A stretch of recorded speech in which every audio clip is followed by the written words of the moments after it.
Shalom. Apostle Hart coming back at you once again. And welcome to another installment of Apostle GMS. Giving all praise to Yahweh Shem Yahushai. Today's topic is a continuation. This will be installment 4. We're at the last chapter, which is chapter 7. And then I believe there's some more, a summary at the end of the book. The topic, the continuing topic, like I said, is installment 4. The mark of the beast is the chip from the book. Okay? This is chapter 7, and it's called The Mark Right Around the Corner. It says, amidst the ongoing depreciation and devaluing of global currencies, weakening economies, the increasing advertisement, endorsement, and propaganda of RFID technology in the media, and the recent legislation such as the NDAA designed to strip fundamental civil liberties and institute martial law, the conditions and circumstances seem ripe, fitting, and ideal to impose a chip upon the population, fulfilling prophecy. And, you know, when you look down there in Venezuela, they now, I believe, it's in order to get money or help from the government, something to that effect, you got to use your fingerprint. Venezuela is so everything is geared towards biometrics, which is either an eye scan or finger scan, or whatever they use to identify you. The next step after that is the RFID microchip, because with the RFID microchip, it'll have all of your information stored in there. Not just your finances and all that. Everything about you is going to be in there. So they want to do that to get everybody under one banner, so to speak. This is a line in Answatigi. What's the name of that chapter? Chapter 7. Over a kilometer long. Hey, I went to Google, right? I put in the mark of the beast right around the corner, seeing what would pop up, and there's nothing but our videos. This is the mark of the beast right around the corner, YouTube. This was May 4th, 2016. Showing you that we constantly putting this up. Oh, there's another article. Then you got pictures here. Oh, let me click the images.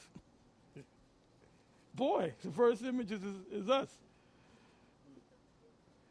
So we're like the top guys as far as Israel is concerned that's pushing this mark of the beast thing.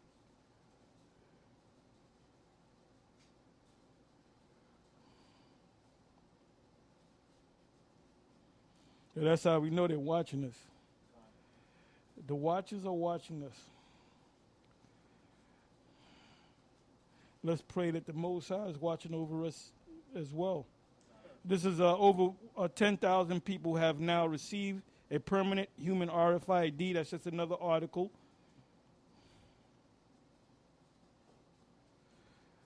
Okay, it says the mark of the beast is right around the corner. The real Israelites, let me click on that. I didn't put in the Israelites and the mark of the beast and nothing like that. I just put in the mark of the beast is right around the corner. And let's see what pops up. Well, let me just click on it. The suspense is killing me. Oh, one of my own videos. What do you know? What do you know? All right. Come back here. Come back.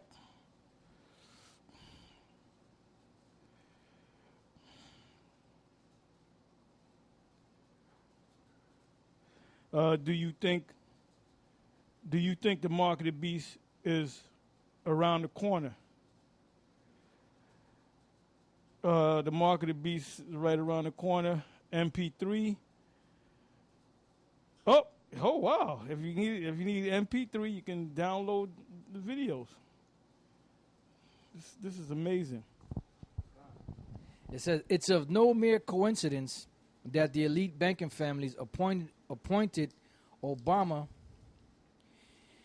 into his current position, as his lot is to unite the nations and usher in a new world order being Nimrod of ancient Babylon in the reincarnation, which we believe that he is Nimrod in the reincarnation. You know, because it started with Nimrod and it's going to end with Nimrod. You know, unless they either take him out or put somebody else in there. You know, but why would they take him out when he's doing the bidding of the elite, the so-called elite? The thing that has been, it is that which shall be, and that which is done is that which shall be done, and there is no new thing under the sun. And that's a quote from Ecclesiastes chapter 1, verses 9 through 10. Obama is the deceptive fascist and puppet frontman for the elites to promulgate and introduce the chip, and the time is now. It says, through the spirit of the Most High, via the elders of GMS, the identity and breakdown of the mark of the beast has been deciphered and revealed.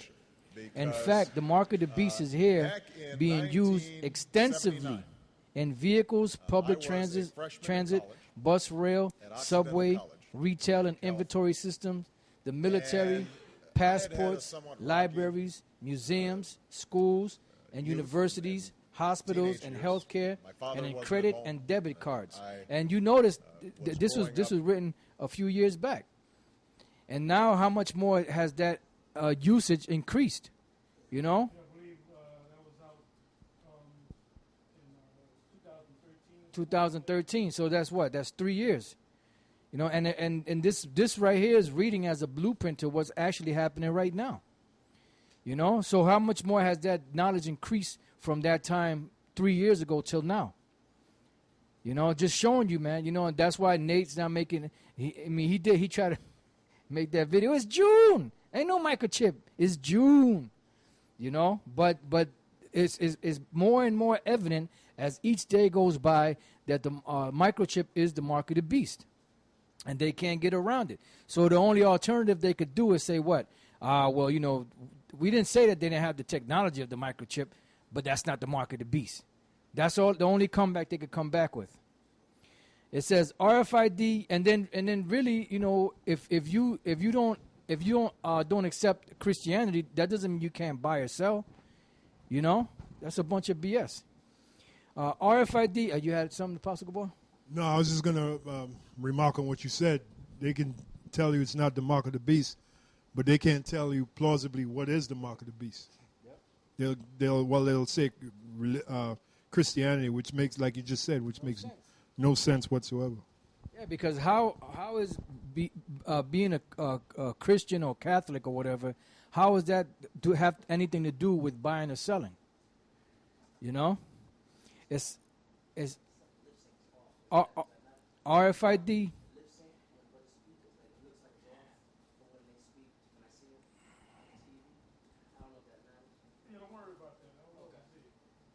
RFID usage has amplified and intensified since its creation, and has expanded its use to track animals such as livestock and pets, and humans. And notice before they actually put anything out on the market, whether it be a new drug or whatever, they always test it on animals.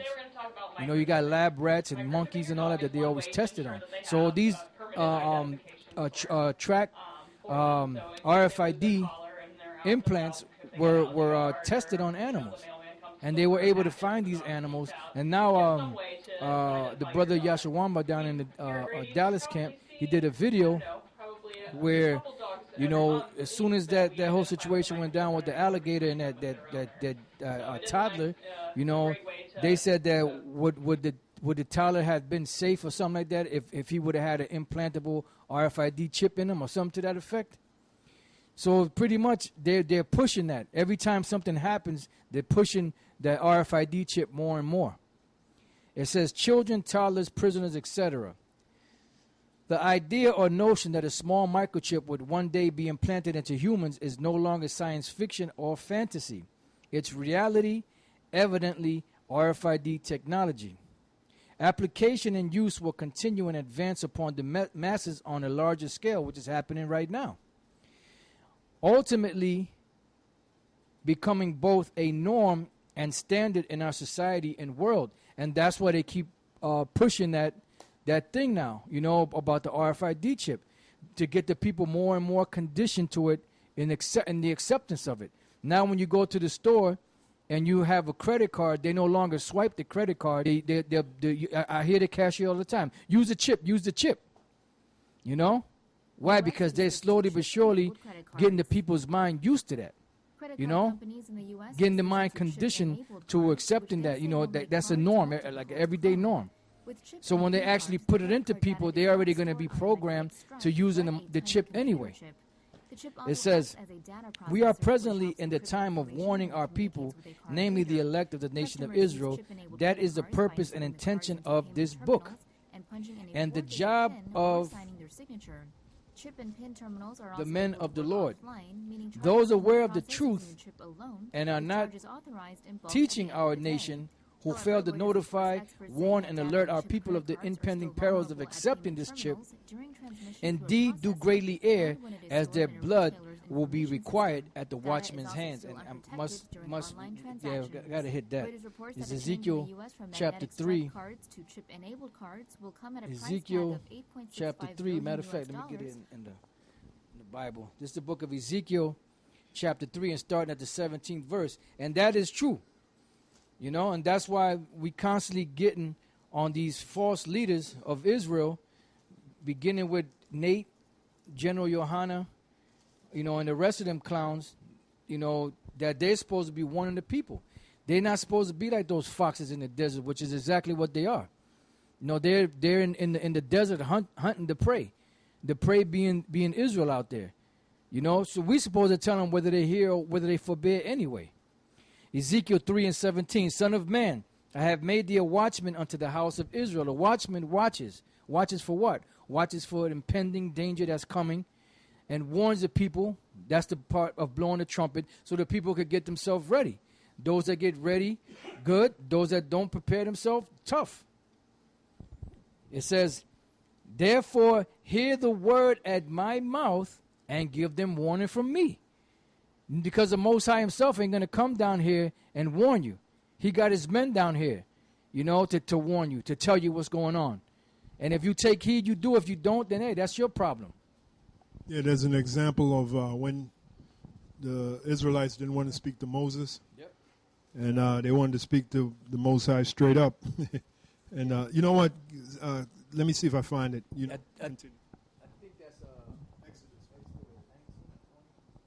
All you got to do is go to Google and put part of the verse in. It'll come up, you know.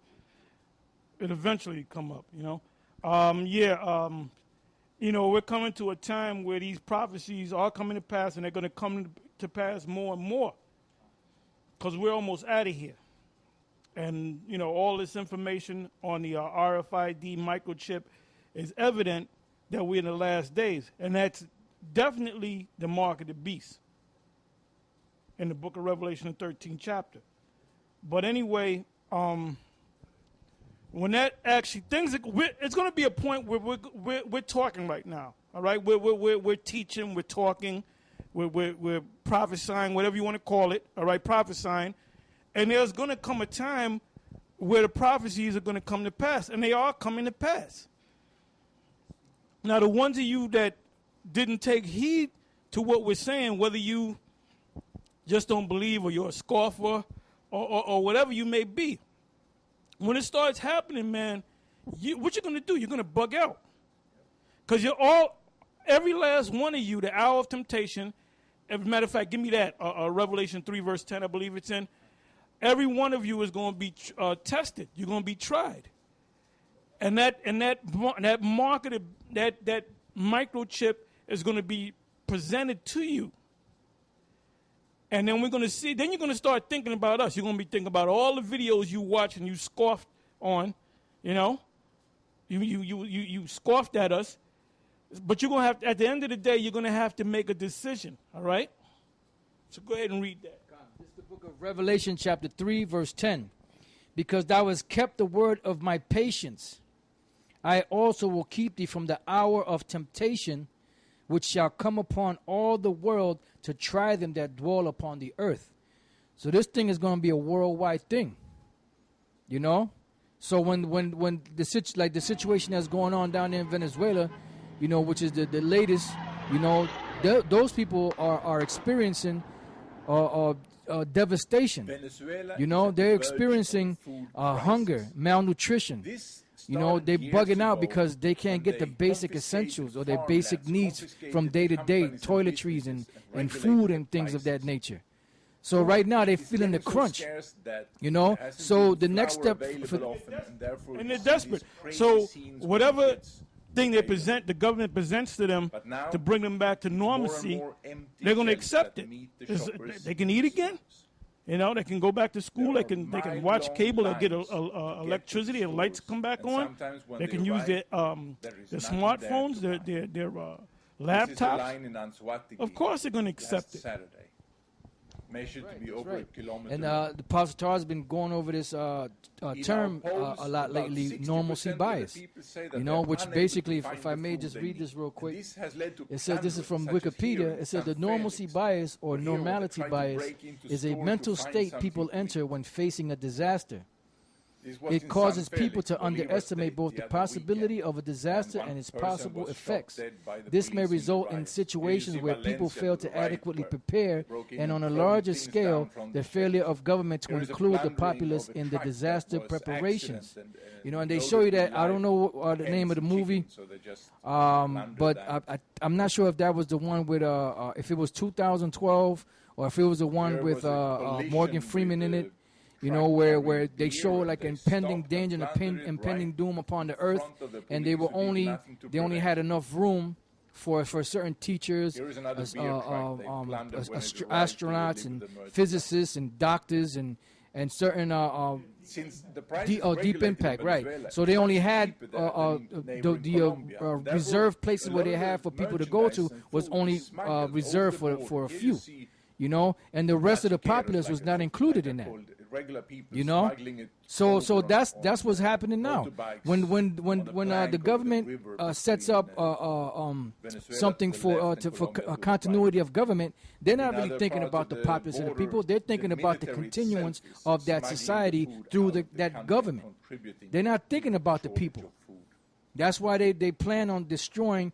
What is it now? It should be about 7.4 billion people on the planet, reaching 7.5 billion from a few months ago. You know, so they're only concerned about 500 million to be able to control that. So the rest of the people, they don't give a damn. So whatever kills them quicker is better for them and for their plans and their agenda. You know, it says food within the countries. The assumption that is made in the case of normalcy bias is that since disasters never has occurred, it will never occur.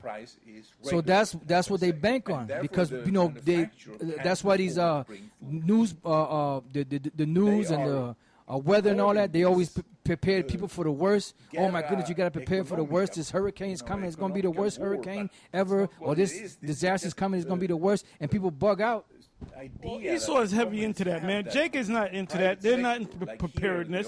Those preppers, and I'm going to look up the word preppers, man. Them Edomites, man, are heavy into that prepping shit. You know, that bug out bags, bug out locations. You know, they got TV shows on it, you know. Jake is not, Jake doesn't, Jake, he thinks about what's going to happen today, you know. You know, he thinking about the final game Sunday night, which I saw the last game. I'm gonna watch the very last game too. You know, you get all into that. Hey, but you know what? My mind is still occupied in prophecies. That's right. You know, so and they have doomsday preppers. You know, so people.